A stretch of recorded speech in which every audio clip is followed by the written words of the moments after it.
Qizlarga mushtay yoshidan Arabistonda voqea yodlatiladi. Voqea Badavlatlarning surasi. Voqeani yodlab, eri-ketidan duo qilgan ayol 2 hissa baraka bilan oladi inshaalloh bugungi rizqini. O'zini navbatida erkaklar ayolini duo qilsin dedilar.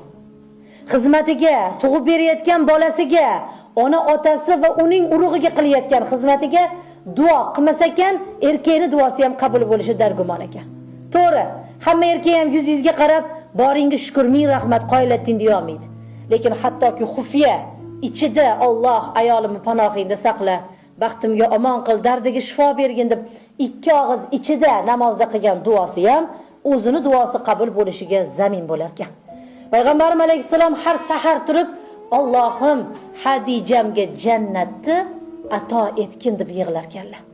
Hamma xotinlari ko'rar ekan u, hech narsa deyish olmas ekan, lekin Oysha onam g'ashlari kelib etvorar ekanlar. Alloh sizga undan ham yoshini berdi ya Rasululloh. Alloh sizga undan ham go'zalini berdi ya payg'ambar alayhisalom. Nega ha deb shu qari xotiningizni eslayverasiz deganlarida ko'zlariga qizil qon yugurib ketib, vujudlari titrab ketib bitta so'z aytibdilar. Ey Oysha, qo'lingizdan kelsa Hadijamga o'xshagan xotin bo'ling deb chiqib ketgan ekanlar. Bu gap Oysha onamga juda qattiq botib, hali Hadijadek bo'la olmayman dey.